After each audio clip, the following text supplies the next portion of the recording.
My name is Chloe Simmons, I'm 31 years old. I've been married to my husband, Ryan Morris, for 6 years. We couldn't have children for the first 2 years of our marriage, so we've been undergoing fertility treatments for the last 4 years. I met Ryan while working as a nurse at a university hospital.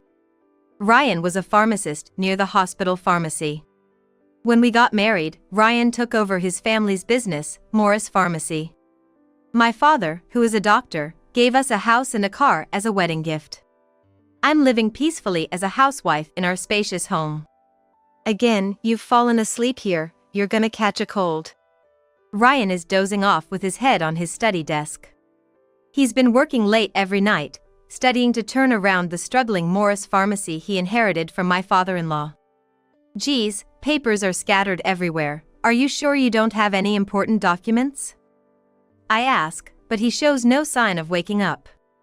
While I'm tidying up the study, I accidentally knock over the garbage bin, causing Ryan's commuter bag to tip over and reveal its contents. Great, now it's more of a mess, I mutter as I try to put the bag back, but then I find something shocking. What's this? In my hand was a photo of an unfamiliar child and a woman who appears to be a mistress. And that's not all. There's also a signed divorce paper ready. This woman, the woman in the photo, who seems to be his mistress, I know very well too. There's no way I could forget her. She's Emily Adams, a junior nurse from my days at the university hospital. Emily was always blatantly chasing doctors. So she settled for a pharmacist like Ryan when she couldn't get a doctor. Fine, I'll deal with this thoroughly. I decide to act normally for the time being and wait for Ryan to go on a business trip before submitting the divorce papers myself.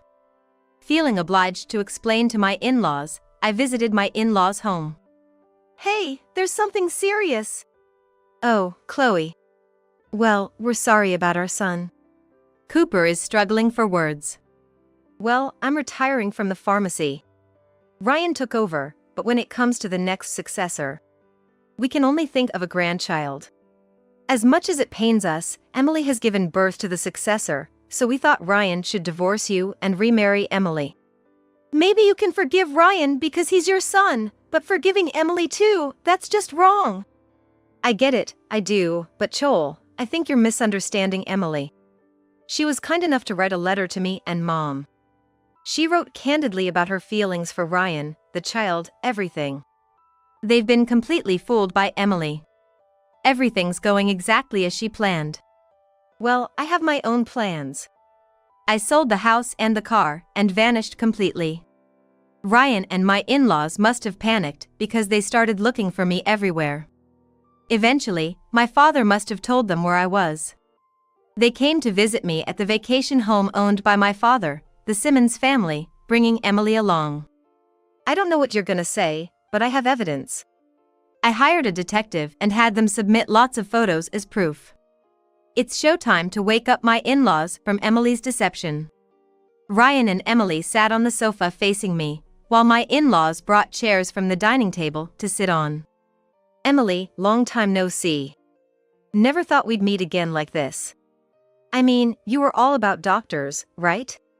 Did you expand your range to pharmacists too after being rejected by doctors? Oh, I see, you're hitting 30 and no one's interested anymore, so you went for Ryan. Don't just blame Emily.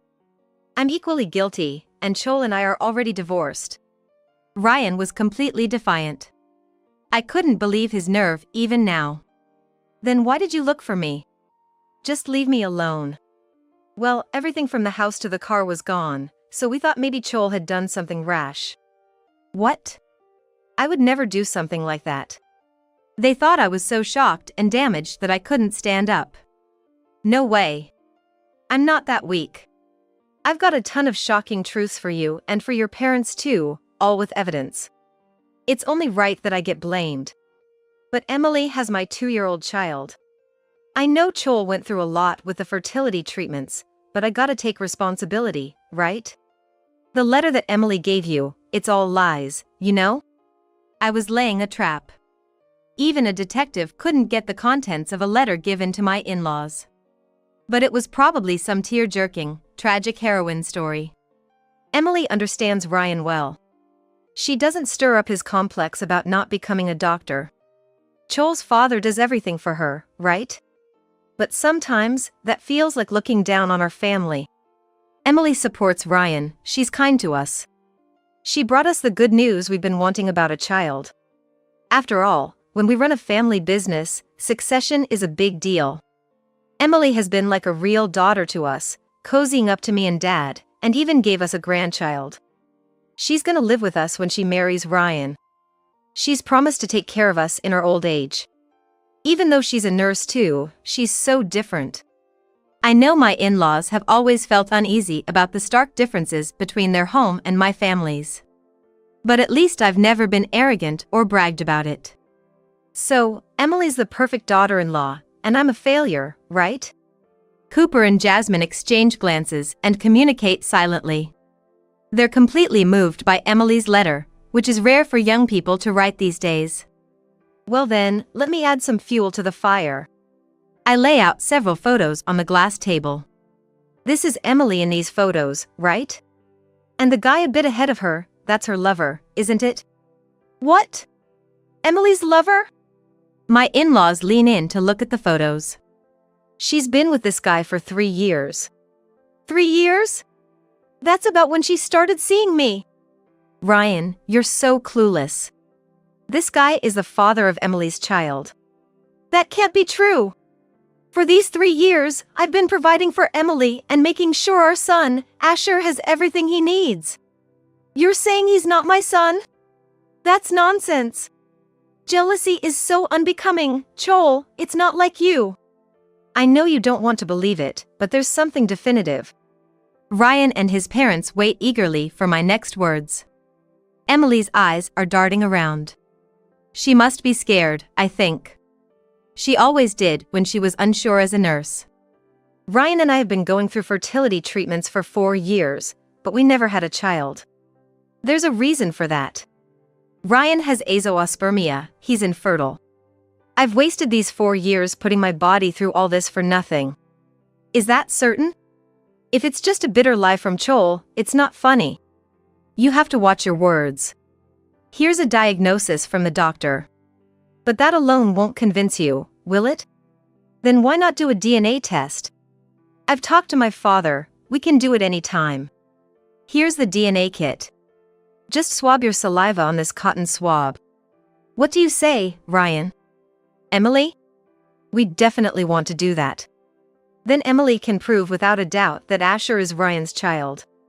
Ryan can't interact with Asher in this uncertain state, right? We too want to know if he's truly our grandson and worthy to be the successor. I refuse. A woman knows who the father is when she gets pregnant. It's almost like intuition. Joel has been so confident, but she could have orchestrated all this, right? Then what's your relationship with the guy in this photo? This is in front of a motel, right? Not only that, the reports say you frequently visit this guy's house. And you leave Asher with your parents a lot, don't you? Where's the money for all this coming from? This man is a friend. Just a friend. He doesn't like kids, so I can't bring Asher along. Hey! Ryan finally seemed to remember something. He suddenly raised his voice emotionally. This guy, he's Emily's ex, right? The one she said was bothering her, the guy we paid off? Is that so? Might as well do a DNA test for this ex and Asher while we're at it, huh? No matter who his father is, to Asher, Ryan is his father. Don't take away his father for his sake. It's weird that they met on a dating app. Nowadays, 1 out of every 5 couples gets married through a dating app. Nothing's strange in this era. I don't see what's weird about it. Joel, you always had this nosy old lady vibe, even though you're only a year older. What are you talking about? I've covered for your mistakes countless times. All you ever thought about was how to snag a doctor. Well, no smart doctor would choose someone like Emily, right? They'd choose someone intellectual and refined, someone they wouldn't be embarrassed to walk with. You wanted to marry a doctor and live a luxurious, carefree life, but no doctor ever gave you a second glance. I remember those days well. It's where I met Ryan and where I was burdened with taking care of Emily. Ryan often came to our ward in the afternoon to deliver medicine to the patients. Oh, Dr. Bennett didn't talk to me again today. I gave my number to Dr. Watson, but he hasn't made a move. Emily was like this every day. Back then, Ryan and I were just a nurse and pharmacist working at the same hospital. But our relationship started when he was there for me during a rough time. Ryan, did you forgive Joel for having an affair with a doctor? She only started dating you because the doctor she was having an affair with dumped her, right? You were kind to her when she was hurt, and she took advantage of that kindness, didn't she? At least that's how I see it. I've heard nurses have bad luck with men. Joel had an affair, Emily lies and deceives Ryan. So much for nurses being caring and compassionate. Joel comes from a good family, but seems to lack any sense of morality. Aren't you embarrassed? It's true that I had an affair, so I can't say anything back without it sounding like an excuse. It's also true that I leaned on Ryan when I was heartbroken, and there's no arguing that. There's too much of a class difference between Joel's family and ours. Joel's family are doctors, but we just run a small pharmacy. We were never a good match. Joel's naive and never perfect at housework. The mother-in-law's attacks are always directed at the daughter-in-law. It's true that Ryan became my emotional support. That's why, even though the fertility treatments were tough, I held on to hope for a child with Ryan. And all this time, he was having an affair with Emily and pampering her. Do you still blame me even after knowing this? I can understand why Ryan would have an affair. There were many times he felt like he was in a different world with Joel. He was always tense around her. In contrast, Emily was a time of relaxation for him. Even with all this evidence, are you still going to defend Emily? Emily was two-timing Ryan with a guy she met on a dating app. She shifted to Ryan only because the other guy didn't take responsibility. Ryan was just being used because she thought he was easy to manipulate. You say that, but I was the one who played Cupid for you and Ryan, remember? I was the one who invited you to the mixer after you broke up with your affair partner. Indeed, it was Emily who invited me to the mixer where I met Ryan. I knew his face and name, but we weren't close. It happened because Ryan was interested in me and consulted a colleague who happened to be Emily's coworker. Why did you, who played Cupid, go after Ryan then? Was it intentional? Did you take him because he was my husband? Don't flatter yourself. What do you mean stole my husband? I've had a good impression of Ryan since our university hospital days. I wanted to be with someone like him. Don't give me those sweet-sounding words. You liked that doctor I had an affair with, didn't you? I knew it. That's why you told his wife about the affair, didn't you? Your husband is having an affair. You remember those times, don't you? When Emily found out about my affair with the doctor, I had a bad feeling. She was the last person who should have known. And my premonition turned out to be right. What I did, it's only natural to be repaid in kind. Even if I was Ryan's mistress, it's atonement for the sins you committed in the past, Joel. But to use Ryan and tie him down with a child that's not his, how is that right? Ryan loves Asher dearly. And Asher thinks of Ryan as his father, without a doubt. Then why keep the boyfriend from the dating app at the same time? You relied on Ryan for financial reasons, right? That boyfriend was a jobless guy, huh? Emily, your strike zone is pretty wide. From doctor chasing to ultimately a jobless guy. You've become realistic, I guess. You've grown up. Thank you for the compliment. But in the end, Ryan and Joel divorced, so I win, right? You never caught on while we were dating, did you? If you had, Joel wouldn't have stayed silent. You were surprisingly oblivious, weren't you? Ryan was a bit careless too, but I'm surprised you never caught on. Maybe you just lost interest in him. I think your marriage is over anyway. It wasn't that I lost interest. I trusted Ryan. I couldn't believe it after all the love he showed in our marriage. I must have been overconfident that I was loved. You might not want to see this, but please take a look. This is the email exchange between Emily and her match from the dating app. I put the copies of the emails on the table. I still had cards up my sleeve. This was something even the detective praised for obtaining. She bribed the guy from the dating app with money. Emily's relationship was fragile after all. Things are going well. I told Ryan I needed money to take Asher to the hospital because he was sick, and he transferred it right away. Ryan is like a money tree. But he's recently asking me to marry him since he's divorcing his wife. And he wants me to live with his parents. It's a joke, right? Why do I have to live with old people? He totally sees me as a caretaker. Ryan can be so insensitive. Well, Ryan was cool back at the university hospital, but now he's just an old man. Ever since he took over the family pharmacy, he's let himself go. It's just him and his parents at work, so no need for competitiveness or ambition. Even Ryan, who used to look so cool, turned out like that. Aging is scary. Would you like to see more? Emily was clearly shaken. She probably didn't expect this much evidence. I think it was unexpected for her that the guy from the dating app betrayed her. However, in the email exchanges obtained by the detective, there was no definite statement about the child's father. If I had to choose, it would be this part. Why? Don't you believe me? The child is Ryan's. Well, the timing overlaps, but I took the morning after pill. Don't worry, he won't suddenly ask to take care of him or go somewhere together. Ryan? He's our ATM, so I'll act in front of him. Actress Emily Adams, that's me. What do you think after seeing this? From what we see here, it seems that Ryan is indeed the father of the child.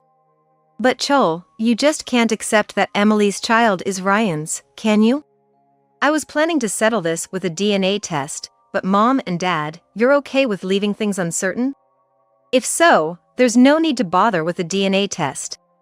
I've divorced Ryan, so you're free to do as you please. Remarry Emily, take in the child and add him to your family registry. However, I'm just letting you know what kind of person Emily is, so you don't suffer later. From what I see in the emails, Emily doesn't plan to live with Mom and Dad. Hold on a second. I had no idea Emily was saying things like this behind my back. That ex-boyfriend, he just wants to mess with us, doesn't he? Ryan now turns to Emily, looking anxious. He can be insensitive and oblivious at times. What's going on with this guy from the dating app now? Huh? Like I said, he's just a friend. We've been close since before I was with Ryan, like a best friend. I don't have many female friends, you know? Women can be spiteful and hold grudges, like Chol. But my male friends are straightforward and easy to be with.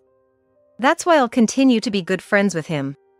No wonder a woman like her isn't liked by other women. She's the epitome of what women dislike. But the email says you have no intention of marrying me. I even wrote the divorce papers intending to marry you. I never said anything about divorcing Chol to marry you. You just jumped the gun, didn't you? But there's a responsibility as Asher's father, right? Wasn't the talk about marrying me and raising Asher together? Even my parents agreed to help with the childcare and were okay with us living together. Now the conversation is going in a weird direction. It's all because Chol interfered. Suddenly, the house and car are gone, and I'm left with nothing.